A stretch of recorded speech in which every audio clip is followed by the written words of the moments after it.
Ministro, é um prazer falar com o senhor, ministro da Agricultura Carlos Fávaro.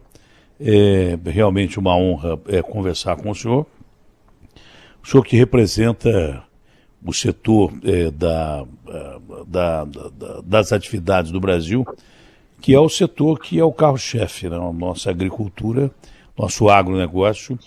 Se nada tivesse acontecido, daqui mais ou menos uns 20 anos, 30 anos, poderia ser o maior produtor de alimentos do mundo, o Brasil. Passaria os Estados Unidos, com certeza. Tivemos a pandemia, sofremos, mas eles também sofreram, o mundo inteiro sofreu, não é?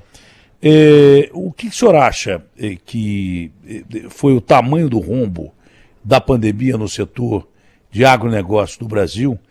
E a gente é um país que vende muito, principalmente commodity, no meio de uma economia global quebrada. A gente está quebrado, mas a economia global também sofre com a recessão. Como a gente vende muito, e isso é muito importante para o nosso PIB, como é que o senhor vê o impacto no agronegócio e quais são as medidas que estão sendo feitas para minimizar esse impacto, para que o Brasil continue competitivo e vendendo bem aquilo que produz, porque realmente a nossa agricultura é fantástica. Mais uma vez, bom dia, obrigado, ministro. Bom dia, Datena, uma honra falar com você, com todos os ouvintes, começar a semana tendo a oportunidade de falar um pouco para todo o seu público do agronegócio brasileiro, das oportunidades que temos. Sem sombra de dúvida, como todos os outros setores da economia, o agro também sofreu muito com essa pandemia e também, atrelado à pandemia, a guerra da Ucrânia com a Rússia, que nossos grandes fornecedores de fertilizantes, e aí com isso nós ficamos também num colapso da cadeia de suprimentos, né? Então, foi muito perigoso o momento que passamos, o aumento do preço dos combustíveis também afetou o custo de produção, o que encarece os alimentos nas gôndolas do supermercado, gerando inflação, dificultando a vida dos brasileiros e também das nossas exportações. Portanto, um conjunto de ações muito difíceis que passamos a ter que superar. Eu acho que as coisas começam a melhorar, o Brasil já cria um plano nacional de fertilizantes não é que não vai precisar importar fertilizantes, mas ser menos dependente dos fertilizantes internacionais, para que nós possamos garantir. Fertilizante significa alimento, então se nós temos fertilizantes, nós temos a certeza que vamos continuar produzindo. Nós temos uma grande dificuldade hoje de enfrentar, e quero fazer isso com muita dedicação, que é restabelecer a boa imagem dos produtores brasileiros, arranhada mundo afora. Parece que os brasileiros produtores queriam todos desmatar a Amazônia, queimadas ilegais, o que não é verdade. Poucos cometiam erros, mas que devem ser punidos, mas não todos. E resgatar a imagem desses produtores é a solução. O Brasil pode e deve continuar intensificando a sua agricultura, produzindo cada vez mais em mais terras, mas não com desmatamento. Essa é a mensagem que nós vamos levar mundo afora a partir de agora. Olha, eu sou um ambientalista de plantão. Sou mesmo, de verdade. Pode não acreditar, mas sou. Eu sou o maior defensor de preservar a nossa Amazônia. Eu disse nossa porque ela é nossa. E acho que é um jogo internacional realmente... Eu ia usar um termo meio pesado aqui, mas vamos dizer desleal. O termo que eu acho é outro, mas é desleal, principalmente em relação à França, com aquele presidente pegando no nosso pé pra caramba, mas todos eles, né? O Biden veio oferecer 50 milhões, o secretário dele está aqui, 50 milhões de dólares para ajudar a Amazônia. Eu mandava ele enfiar isso aí no Tesouro Americano, 50 milhões de dólares para preservar a Amazônia.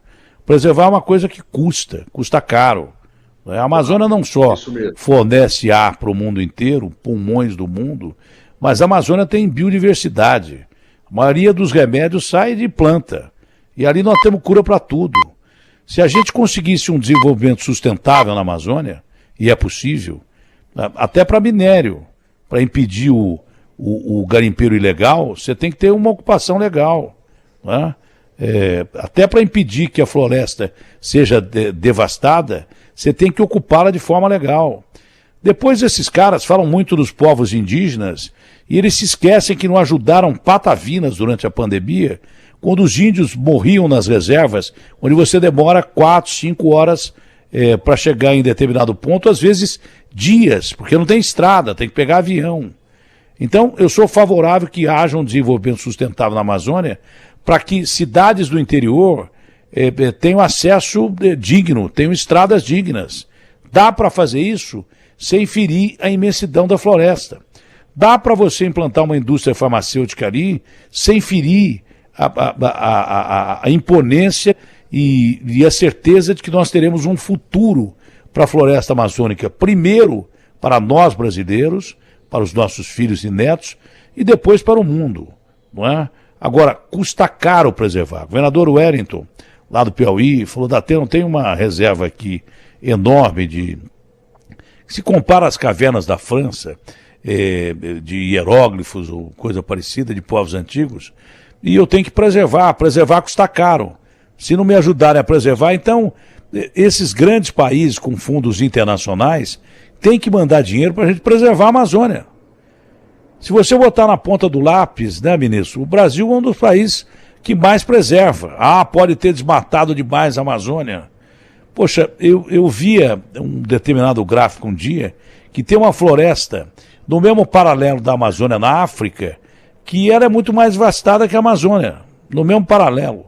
Fora isso, é que os americanos acabaram com as florestas deles, e com os índios também. Tá? Os franceses fizeram a mesma coisa, os europeus fizeram a mesma coisa, e agora querem que a gente preserve a floresta nossa para eles. Não. Primeiro nós vamos preservar a floresta para a gente mesmo. E quanto à área de desmatamento que os caras sugerem, eles sugerem uma área maior do que acho que a Argentina. Sendo que o Brasil parece que é o país que mais preserva no mundo. A taxa de preservação, de onde há fazendas e tal, é muito grande. Mas tem irregularidades, Datena. Deve ter, claro que deve ter. Mas não queiram colocar isso na conta de quem produz, do agricultor, porque está errado. O agricultor brasileiro, o produtor brasileiro, produtor rural brasileiro, é o que mais preserva. Ele é obrigado por leis. E agora querem criar parques nacionais maiores ainda. Nós já temos parque nacional pra caramba. Eles querem tirar terra agricultável para preservação de parque. É diferente você desmatar uma terra para preservar o ambiente e desmatar uma terra que você vai produzir e não provocar sérios danos ao ambiente. Então, alto lá, amigos, vamos com calma. Primeiro ajudem a gente a preservar. Pode até fiscalizar, mas ajudem a gente a preservar. Entendeu? Tem lugar na Amazônia que nem o Exército Brasileiro entra. Sei lá o que estão fazendo lá. Entendeu? E o produtor brasileiro, ele preserva, porque ele é um cara que... O cara do campo, ele segue leis. A humildade que tem o caboclo, entendeu? É de seguir leis. Agora, o caboclo é mais esperto que todos nós. Eu sou caipira, eu sou do interior. Mas de bobo ele não tem nada. Ele sabe que se ele desmatar, primeiro ele está sujeito a leis. E segundo, ele sabe que se desmatar vai prejudicar a própria terra dele. Então a gente tem que ir com calma nessa questão da ecologia. Tem que ter um equilíbrio muito grande aí. Não sei se o senhor pensa dessa forma. Datena, olha, esse tema é tão relevante, penso muito igual a você está corretíssimo nas suas análises. Primeiro, eu queria contextualizar, que não há divergência entre meio ambiente e produção. Ao contrário, estão intimamente ligados. O Brasil é este grande produtor mundial de alimentos, graças a grandes ativos que temos.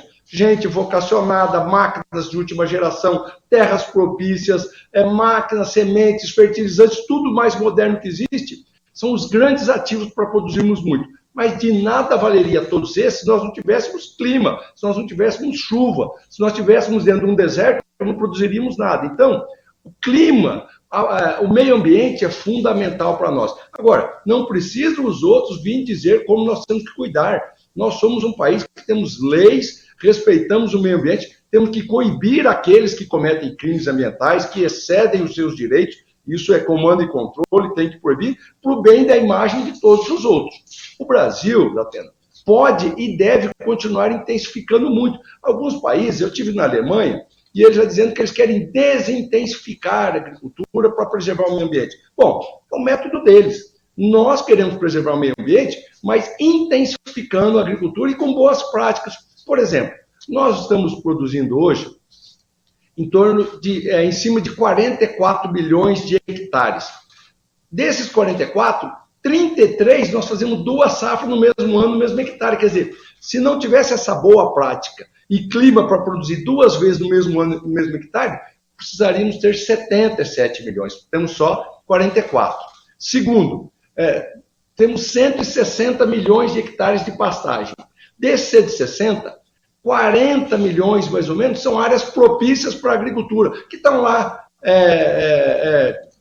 degradadas, que falta fertilizante, que falta calcário. Se nós criarmos um grande programa, e estamos construindo isso, através do BNDES, através dos bancos cooperativos, para pequenos, médios e grandes produtores possam comprar calcário, fertilizante, adotar boas práticas, nós vamos incrementar mais 40 milhões de hectares, praticamente dobrar tudo aquilo que foi feito de 1.500 até agora, sem matar uma árvore sequer. Entendeu? Veja bem, o Brasil é um grande potencial e dá para conviver e deve conviver produzindo e respeitando o meio ambiente. Agora, aqueles que querem que a gente respeite o meio ambiente, nós aceitamos, como você bem disse, não porque eles querem, porque é um grande ativo nosso, mas eles precisam pagar. Eles precisam trazer pagamento para os serviços ambientais. Se eles não fizeram o serviço deles no país deles, não tem problema. A Amazônia é nossa, está pronta aqui. Inclusive, esse pagamento é para cuidar daqueles 27 milhões de brasileiros que moram na Amazônia Legal e devem ter oportunidades econômicas também, preservando a Amazônia, mas tirando dela a sua riqueza de forma sustentável. Concordo 100% com você. A Alemanha é interessante, a Alemanha é um país interessante. Realmente me causa estranheza quando ela diz que quer produzir menos alimentos. Primeiro, tem muito menos gente na Alemanha que no Brasil. Se for comparar, não dá para comparar a população da Alemanha com o Brasil. Agora, o alemão não come? Claro que come. Come até mais que a gente. Tá? Mas eles têm dinheiro para comprar alimento. Tá? Nós padecemos de fome no paraíso. BMW, Audi, BMW, Mercedes. É isso aí. E dinheiro para comprar comida. É o direito deles. Isso. Eles têm dinheiro para comprar comida. Eles têm dinheiro para comprar comida, mas é simples. Como é que nós podemos morrer de fome no paraíso, que é o que acontece no Brasil? Exatamente por causa dessas discrepâncias aí. Esses caras só querem sugar a gente, a realidade é essa, a maioria. A Alemanha, quando teve o desastre de Fukushima, foi a primeira a desativar o seu sistema de alimentação nuclear, né, das usinas nucleares. Já estão reativando por causa da guerra da Ucrânia. Agora, eu pergunto, nós produzimos grãos pra caramba, né? Trigo principalmente, a maior produtora é a Ucrânia. Quando a Ucrânia entrou em colapso, eu não ouvi ninguém de países da Europa, principalmente, afetada diretamente com essa crise, não é? Porque a Alemanha está pensando em reativar o seu sistema nuclear, porque uma lareira lá que custava 100 euros está custando mais de 1.000 euros. Lareirinha dessa para botar em casa. Porque eles estão reduzindo a energia que o Putin está cortando deles. Entendeu? Então é tudo interesse próprio. Agora, vou além para dizer mais, né? O Brasil tem tudo para alimentar bem o mundo, mas não morrer de fome. Nós não podemos morrer de fome no paraíso. Né? Eu não ouvi um país, o senhor diz fertilizante é comida. O Brasil tem todos os componentes, o principal deles acho que é o potássio, para produzir fertilizante.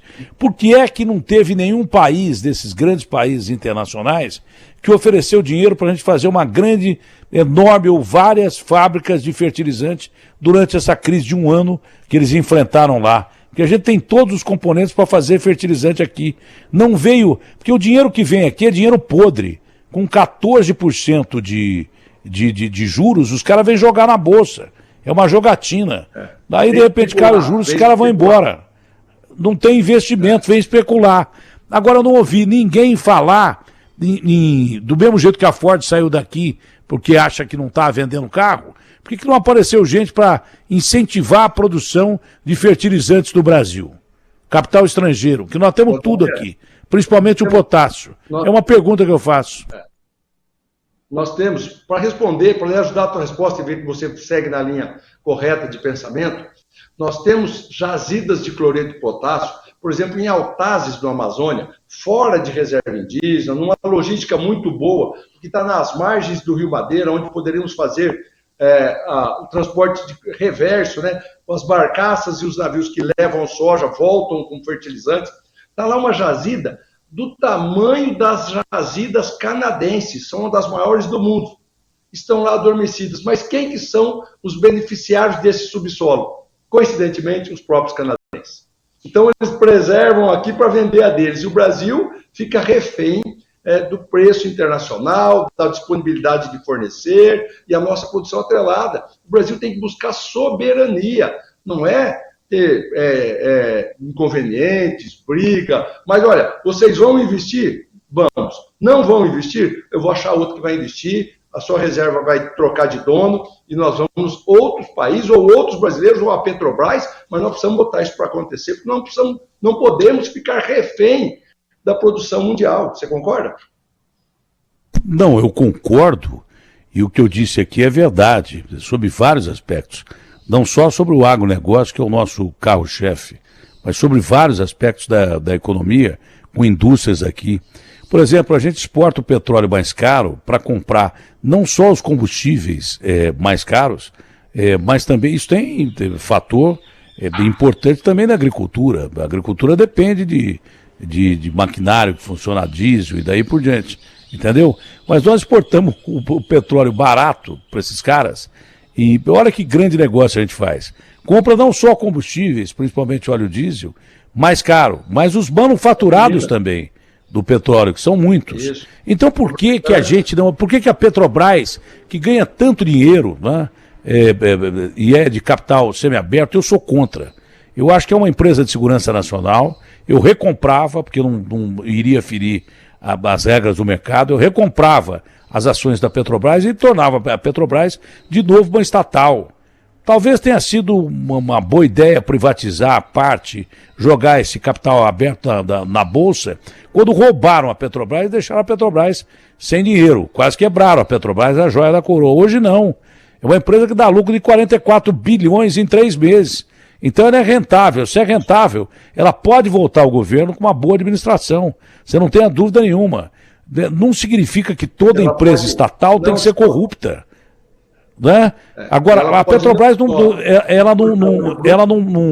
investe um centavo nas 14 refinarias que tem. Ela só pega os lucros para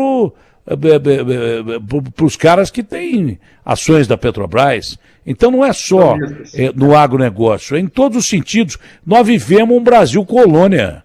Nós estamos vivendo uma época de Brasil colônia. Nós somos só a 10ª economia do mundo, e aí já é importante, chegamos a ser a 6ª, mesmo contra o mercado internacional, que joga principalmente contra tudo que há de ter perspectiva de investimento e transformar as nossas commodities. Commodities, se você não sabe, arroz, feijão, é tudo que é produto in natura.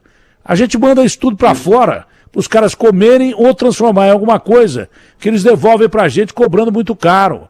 E o principal ataque é sobre o agronegócio brasileiro. Quando eles falam em preservar a Amazônia, eles têm medo que a gente desbate a Amazônia para plantar soja, o que é uma imbecilidade. O brasileiro não é burro. O brasileiro jamais vai desmatar a Amazônia para plantar soja. Você entendeu? É impressionante o negócio desse. É uma coisa tão fácil de ver, não é, ministro? Exatamente.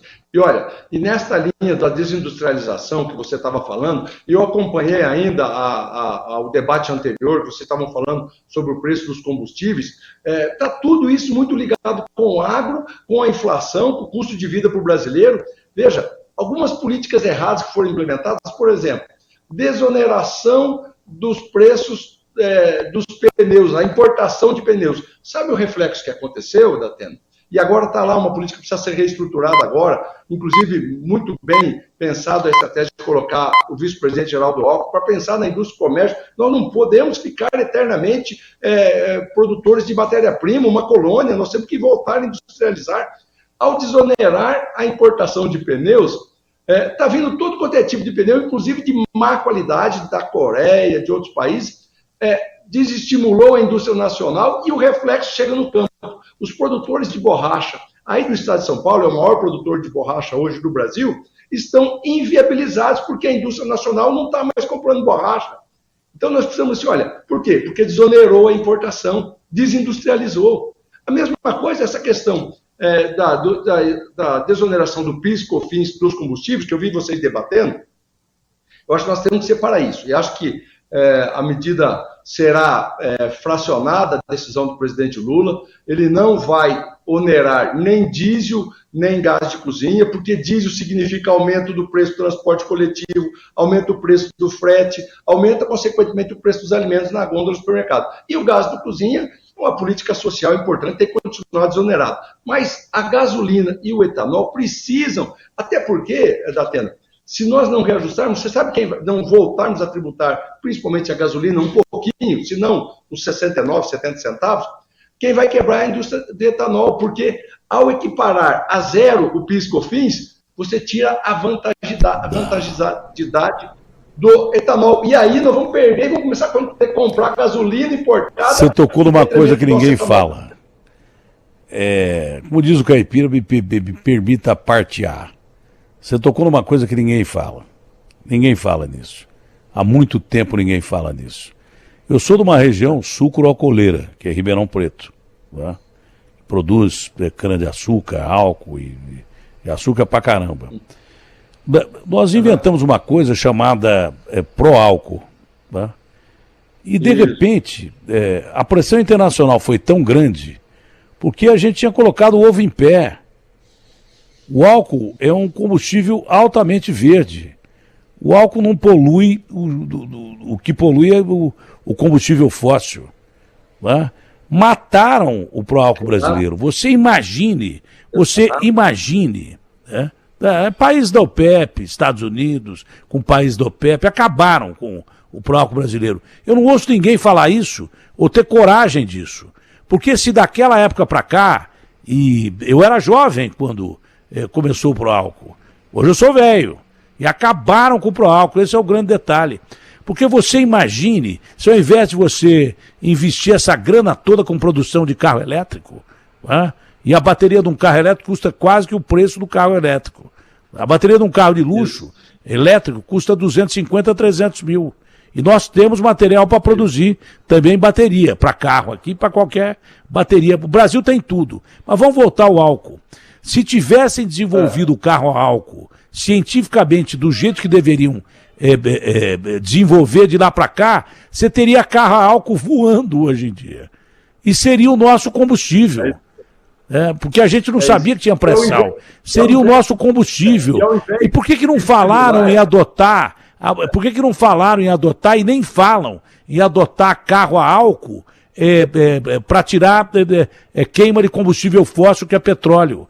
Por que não falam nisso? Só falam na Europa em carro elétrico. Por que ninguém fala do carro a álcool, que se tivesse sido desenvolvido, estaria voando hoje, seria o melhor meio de transporte do mundo, sem poluir do jeito que polui o combustível fóssil. O Brasil é explorado desde a época da colônia e continua sendo explorado agora, ministro.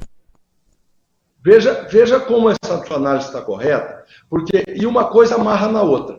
Quando você diz que o Brasil passa a exportar óleo bruto e importar combustível refinado, então ele vende o que é barato do petróleo e compra gasolina refinada, gerando emprego lá. Parou de investir no refino aqui no Brasil, não teve mais investimento. Mas se não bastasse só isso, a medida de desonerar a gasolina e o etanol e botar em paridade os dois a zero de imposto para etanol, zero de imposto para gasolina, tira a competitividade do etanol. Quer dizer, você dá competitividade para a gasolina para ter que ganhar do álcool aqui. Entendeu? Olha só, isso você está desestimulando a indústria nacional. Se não devemos voltar totalmente o tributo de PIS/COFINS no etanol, porque nós temos que ser competitivos, mas o da gasolina é fundamental, até porque quem usa carro a gasolina, me desculpe, somos a classe média alta.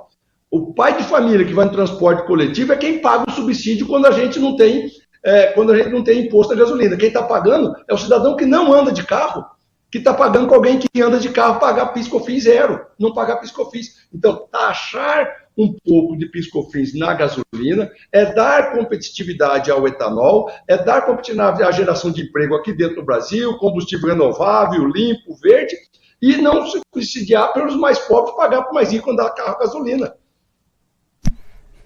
Mas, ministro, cá entre nós, vou voltar à pergunta, né? Se desde lá da pré-história, quando eu era jovem e começou o Proálcool, tivesse investido no desenvolvimento de carro a álcool, o senhor não acha que o carro a álcool hoje teria a mesma rentabilidade da gasolina? Porque a disparidade está aí na diferença de consumo, né? Você consome muito, o álcool ele gasta mais. Mas se tivesse desenvolvimento de lá para cá, era possível que a gente tivesse carro a álcool que rodasse com melhor condição do que carro a gasolina. É que mataram a pesquisa do Proálcool. Não interessava a ninguém. Sem dúvida. Tem uma história, não sei se é lenda urbana, um cara inventou um carro a água. Nunca mais vira o carro e nem o cara. Você entendeu? A mesma coisa foi com o Proálcool. O álcool, se tivesse sido desenvolvido o carro a álcool, ele teria o mesmo rendimento ou até melhor que o motor a combustão com queima de petróleo, com queima de combustível fóssil. É possível. A indústria está lá tentando sozinha fazer a pesquisa, por exemplo, Datena, do querosene a partir do álcool, do querosene de avião, que é poluente, que é fóssil hoje e pode ser... Mas ninguém tem muito interesse, porque senão os grandes produtores de petróleo do mundo vão perder a sua fonte de renda vendendo querosene para todos os aviões do mundo, e aí quem produz etanol barato, que é o Brasil, porque também fazer etanol de beterraba, fazer etanol de outros produtos é muito mais caro. Agora, de cana-de-açúcar, de milho, que o Brasil se preparou para fazer, é um dos poucos países do mundo. Nós somos muito competitivos. Então, seguram o nosso desenvolvimento através de acordos comerciais que nós precisamos enfrentar. Não, o medo desses caras é que a gente produza. Esse é o medo. E a gente não produzindo, a Alemanha quer desindustrializar. Né? Agora, nós não podemos fazer isso porque a gente já não tem indústria. A gente precisa de mais indústria. Agora, o medo é que a gente tenha a commodity e a indústria, porque a gente manufatura o produto aqui. Esse é o medo deles. Eu não estou dizendo que eu sou xenófobo e que sou contra o mundo, mas é uma regra tão lógica, né, ministro? Por exemplo, eu vou dar uma notícia aqui do mercado internacional, por exemplo, sobre a vaca louca. Atenção, gado brasileiro, isso é notícia lá de fora, da BBC, do New York Times, gado brasileiro contaminado com vaca louca. Se fosse nos Estados Unidos ou na China, um caso de vaca louca no estado da federação aconteceu, mas não é problema, o gado pode continuar sendo comercializado. O que vai acontecer é isso, mas até lá já provocou um estrago na balança comercial brasileira grande. Dessa forma que a gente é tratado pelo mundo, não é? Exatamente. Nós estamos buscando agilidade porque primeiro é dizer e trazer para a população brasileira a tranquilidade com relação à carne que nós consumimos, a carne bovina. É de altíssima qualidade, não há risco de contaminação. O processo do mal da vaca louca são degenerações do sistema nervoso. Isso acontece também, vou fazer uma analogia para que todos possam entender de forma muito clara, acontece no ser humano, por exemplo, com o passar do tempo, aqueles mais idosos, alguns, por exemplo, desenvolvem o Alzheimer, outros desenvolvem o mal de Parkinson, é exatamente isso. O caso atípico é um animal, dentre tantos milhares de animais brasileiros, um animal que envelheceu, é o caso, um animal de 9 anos, que envelheceu, que teve o mal da vaca louca detectado nele. Mas esse animal não foi abatido, não foi levado para o frigorífico, não foi abatido para fins comerciais, ele foi abatido pelo sistema sanitário, incinerado, ele não contaminou os outros animais porque não transmite. O Brasil proíbe ração com dejetos de animais, então o animal não come ração de animal, entendeu? Isso tudo é muito blindado no nosso sistema e muito seguro. Nós vamos, ainda essa semana, buscar já o resultado final do laboratório canadense que está analisando, muito provavelmente vai dar um caso atípico, e aí nós podemos aí liberar de volta as nossas exportações. Precisamos mudar esse protocolo com credibilidade, com transparência, para mostrar que produzimos com segurança. Olha, se não fosse a credibilidade do setor de produção rural do Brasil, do agronegócio, Você não venderia carne para o maior mercado do mundo. Tem 1 bilhão e 600 milhões de chineses. Você acha que a China... 61% da exportação de carne é para a China. 8 bilhões de dólares por ano. Algo em torno, então, 50 bilhões de dólares por ano eles compram de carne bovina brasileira. Você acha que chinês é bobo? Os caras usavam chinês como mão de obra. Sabe que é bom, né? E depois, atenção, imbecis de plantão, não venho dizer que eu sou comunista, hein? Depois dizem que eu sou comunista. Mas é uma questão óbvia, nem chinês é comunista mais. É comunista no papel, porque na economia eles estão já jantando os Estados Unidos. Chinês de bobo não tem nada, nem cara nem jeito de andar. Então, você acha que os chineses iriam comprar do Brasil, sabendo que o Brasil produz uma carne que não é um produto de qualidade? É claro que eles sabem que da nossa qualidade de produção. Isso tudo é jogo de mercado, como eles estão em crise. De repente aparece uma vaca louca, parece que todas as vacas estão loucas. E aí eles conseguem uma redução em termos de importação, porque o Brasil vai ter que negociar. Porque mesmo com atestado aí canadense que não, só tem uma vaca louca lá, as outras vacas não sãs. Então falar, não, mas olha, nós vamos começar a comprar, mas dá para baratear um pouquinho aí, cobrar um pouquinho mais barato, isso é tudo jogo de mercado. E a expectativa de retomada de venda para a China, que é o nosso principal mercado aí de carne?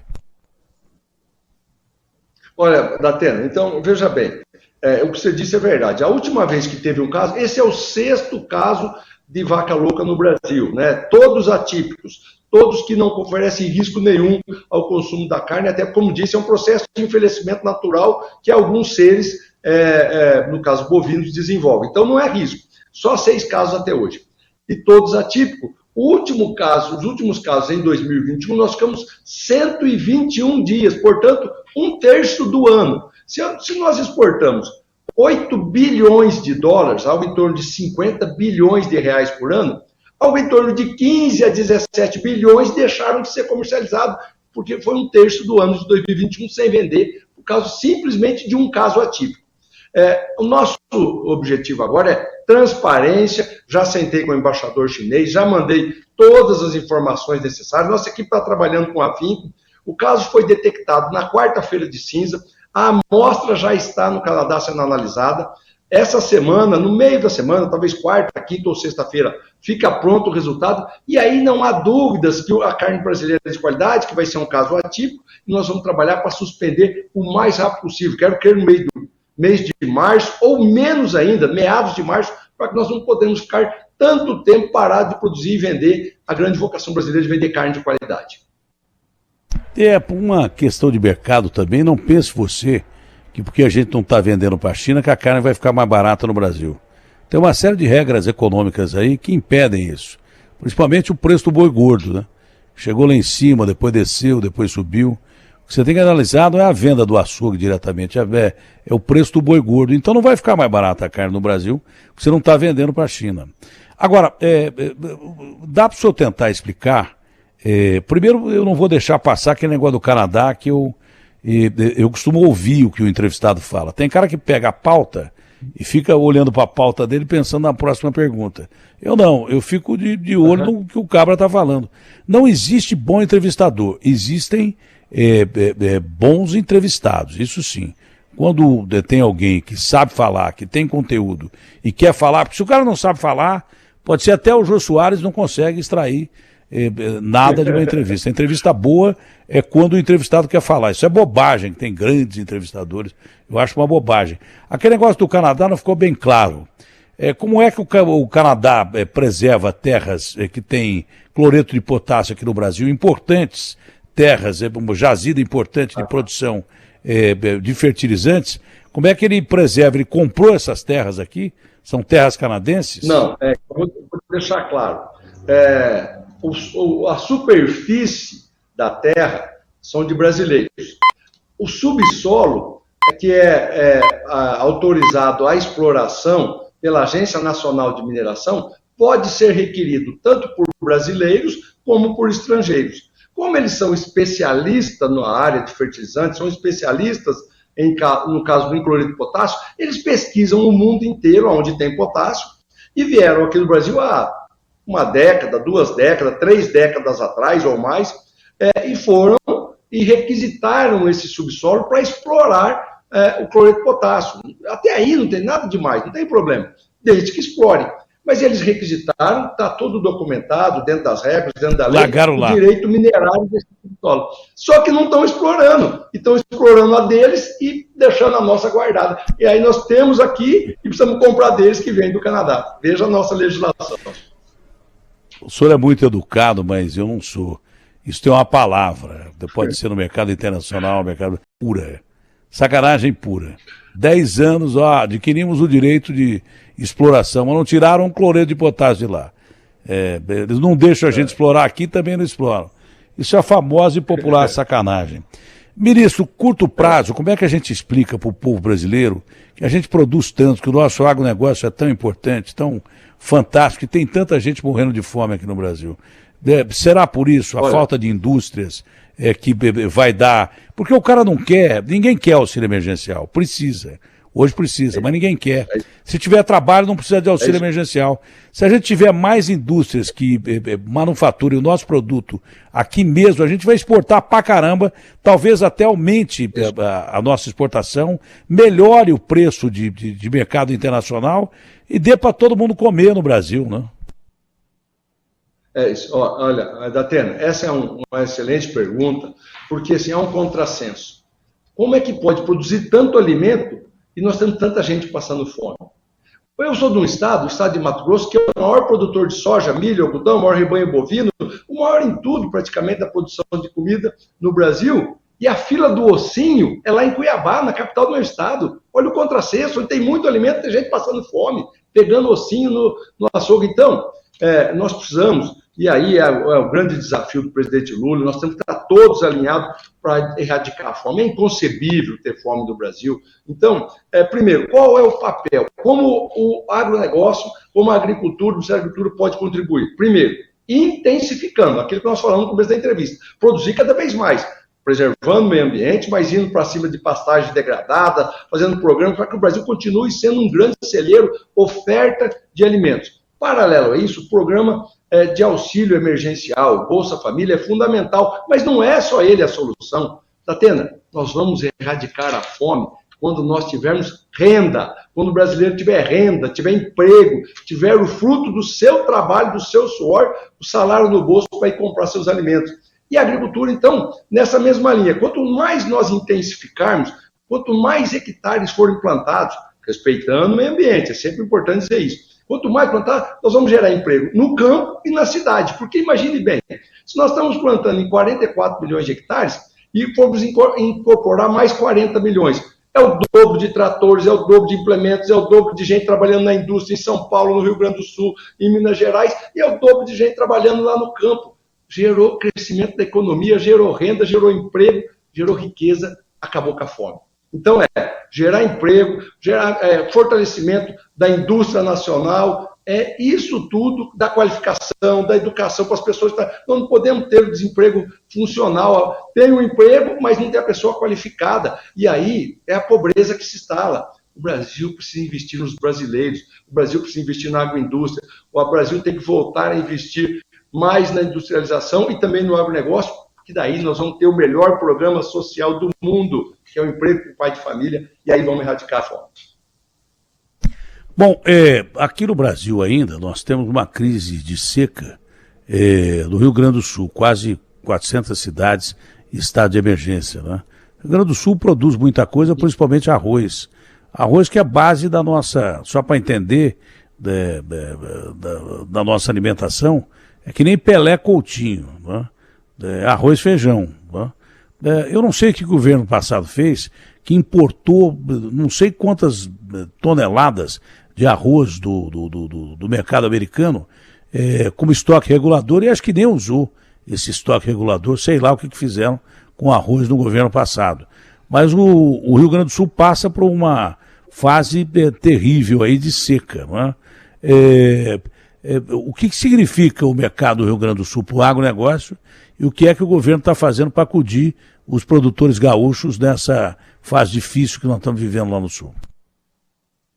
Verdade. Então, Datena, só para voltar à contextualização do quanto é importante estar unido clima com produção de alimentos. Quando o clima falha, a produção de alimento acaba. Pelo que eu disse, quando não adianta nada a gente ter gente vocacional, os gaúchos são vocacionados a produzir alimento, os gaúchos têm tratores, máquinas, equipamentos, sementes, fertilizantes, sabem tudo para produzir. Por muitos anos foram o primeiro ou segundo estado brasileiro maior produtor. Hoje são o terceiro e esse ano caiu lá para trás porque a terceira seca de seguida. Então, essa é a prova de que clima é fundamental, ninguém produz no deserto. Nós temos que ter, neste momento, um programa emergencial de atender, e o governo está fazendo isso. Houve uma comitiva de ministros lá na semana passada, levaram 430 bilhões de reais autorizados pelo presidente Lula em ações emergenciais, cesta básica, um pouquinho de dinheiro para os pequenos produtores, carro-pipa, levando água nas propriedades, tudo isso é emergência. Depois nós vamos ter, então, na segunda fase, que é a repactuação dessas dívidas, porque estão há 3 anos sem produzir, consequentemente se endividaram, não por sua vontade, mas pela questão climática. E a terceira fase é reestruturar o Rio Grande do Sul, ter um grande programa de reativação de nascentes, para que eles possam preservar as suas nascentes e elas voltarem a gerar água, para que eles possam ter açudes, para poder fazer irrigação, para poder superar e voltar a ter a vocação de produzir alimentos. É um problema que tem que ser dividido em 3 fases, nós começamos na primeira e vamos estar muito atentos para dar a resposta e trazer de volta a dignidade e a vocação daqueles gaúchos e gaúchas que sabem produzir alimento e estão sofrendo com a seca. Mais 2 perguntas, que o ministro tem agenda corrida pra caramba, é um dos ministros mais importantes, do setor mais importante. Eu não sei se tem setor mais ou menos importante, mas o setor de produção rural, o setor do agronegócio é fundamental para que o Brasil se mantenha em pé. Então o ministro tem agenda e não pode ficar aqui perdendo tempo com a gente. Mas, ministro, a gente já falou do desequilíbrio que a gente tem entre os países do resto do mundo e o Brasil, principalmente desse aspecto de críticas que se faz ao mercado brasileiro, não é? Agora, nós estamos na expectativa aí de um acordo da União Europeia com o Mercosul. Como eles estão vivendo uma crise muito grande, eu tenho a impressão que eles vêm com a bola mais baixa para negociar com o Mercosul. E qual a importância desse acordo da União Europeia com o Mercosul, ministro? Fundamental, Datena. Eu tive na Alemanha no dia 18 de janeiro, na Semana da Agricultura Verde, 66 ministros da agricultura do mundo afora, mais 17 grandes entidades mundiais, como FAO, como ONU, né? E aí eu senti já o humor do mundo muito favorável ao Brasil, das boas relações. O presidente Lula tem essa característica, é um grande embaixador, ele é um grande negociador, hábil, e aí esta é um grande momento. Eu acho que nós temos que fortalecer, porque ao retomarmos e estabelecermos essa relação comercial União Europeia com o Mercosul, nós vamos poder voltar, por exemplo, exportar carne bovina para a União Europeia. Hoje nós estamos muito dependentes de exportar para o Oriente Médio e para os asiáticos, Coreia, China, Japão. Nós temos que vender para a Europa também, e com isso vai valor agregado. Não é só carne em osso, não. São cortes, são produtos elaborados. Nós temos a oportunidade de vender frangos, suínos, vender produtos já com valor agregado para a União Europeia. É fundamental isso, o sinal é muito propício, eu senti o humor bem favorável. Nosso próprio embaixador brasileiro lá na Alemanha, Roberto Jaguaribe, tive com ele 2 ou 3 dias lá, falou: Fábio, já estão procurando muito a embaixada, não era assim no ano passado, já estão procurando muito. Eles vivem uma crise energética, aquilo que você falou, uma lareira para funcionar lá está custando muito caro. Então eles têm que decidir se eles dão bem-estar para o cidadão dentro de casa com um aquecedor ou se manda energia para a indústria. Então, de repente, eles vão começar a ter que buscar outras fontes comerciais, comprar de outros países para manter o gás, a energia, para gerar bem-estar para a sua população alemã. Então, isso se torna uma oportunidade comercial e o foco está muito bem direcionado a isso. Tenho certeza que o governo do presidente Lula vai conseguir com sucesso estabelecer essa parceria comercial. Ministro, agora para encerrar mesmo, eu fiquei revoltado mesmo porque eu sou um defensor do agronegócio, né? E o agronegócio às vezes paga pelo que não fez, dá uma de holandês. Quando comentaram que por causa de custo de produção, alguns alimentos aumentaram de forma abusiva. Eu tive provas aqui do PROCON aqui de São Paulo que isso não era verdade. Às vezes não aumentava o custo de produção e os intermediários e o produto final que chegava nas prateleiras estava com preço absolutamente especulativo e abusivo. Não vou dizer que foram todos mercados e todos intermediários, mas a questão do leite é uma delas. Não havia aumento no custo de produção do leite, e o leite que é importantíssimo, né? Para qualquer sociedade, né? Todo mundo precisa de leite, principalmente criança, e daí por diante. O caso do leite, por exemplo, não havia aumento de custo de produção e o leite chegou a custar uma barbaridade, como quase todos os alimentos. Foi de uma forma geral, Datena? Não, nem todo mundo foi assim. Mas muita gente fez isso e isso acabou caindo em cima das costas do agronegócio, que foi injusto pra caramba. Que eu não sei por que o agronegócio não respondeu à altura a esses caras, que devia ter respondido. Eu tentei defender o máximo possível.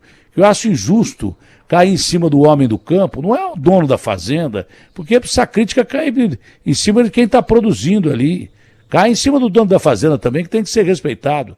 Mas os produtores rurais são importantíssimos para o Brasil, né? Os trabalhadores rurais são fundamentais, como qualquer mão de obra, mas é uma mão de obra pesada, não é brincadeira você trabalhar no campo. Mas tem muita coisa mecanizada.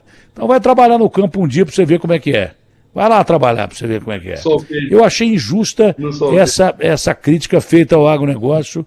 Foi injusta mesmo e acho que foram aplicadas multas, mas as multas não são de acordo com as indústrias ou os mercados que promoveram esse desajuste, dizendo que era um aumento de custo de produção e não havia aumento de custo de produção sobre vários alimentos que chegaram mais caros na prateleira. A demanda aumentou e, na realidade, com o aumento da demanda, eles subiram o preço.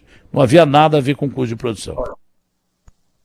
Olha, Datena, a gente tem que estar muito atento. Nós temos que ser favorável ao livre comércio, à livre iniciativa, o não intervencionismo no mercado, é fundamental, mas está atento, é papel do governo ter uma regulação sobre isso. Vou fazer uma analogia aqui a você.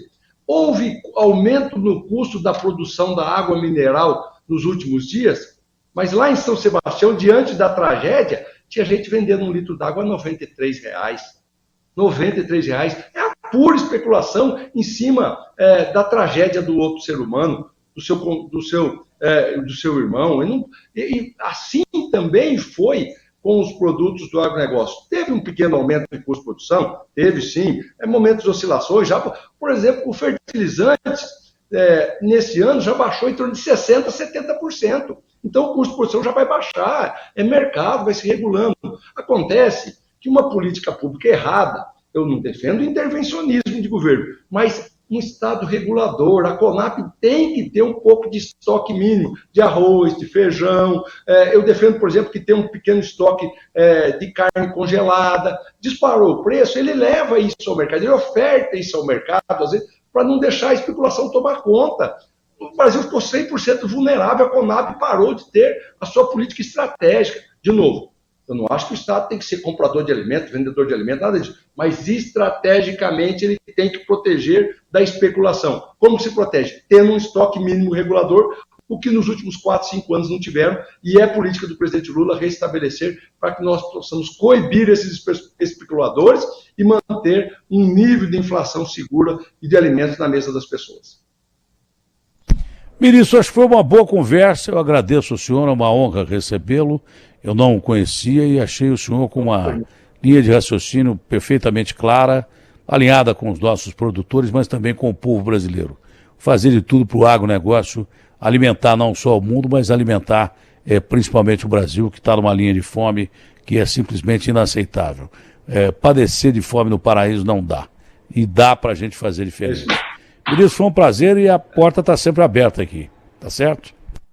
Obrigado, Datena. Quero lhe parabenizar. Você incansavelmente, todos os dias, com o microfone, defendendo o povo brasileiro, com muita altivez, com muita determinação. Um grande brasileiro. Já teve 2, 3 vezes para vir para a política e será um grande político na hora que você decidir vir trabalhar junto conosco aqui em Brasília. Nós precisamos de homens e mulheres de bem como você, que têm clareza e posições firmes para defender o povo e o brasileiro. Muito orgulho falar com você. Vindo a Brasília, vamos marcar para almoçarmos juntos e quero estar sempre levando a mensagem do agronegócio para a população urbana, que tanto lhe ouve, como também o pessoal do campo lhe ouve também, para que tenham ciência do nosso trabalho aqui no Ministério da Agricultura. Um grande abraço, Deus abençoe sua semana. Deus abençoe o senhor também, sempre pensando como o senhor, né? O único caminho para o Brasil é a democracia, não há outro. Dentro da democracia se resolve tudo, inclusive a distribuição de igualdades, que é o que tem que ser feito. Abraço grande ao senhor, ministro. Um bom dia. Abraço. Até mais.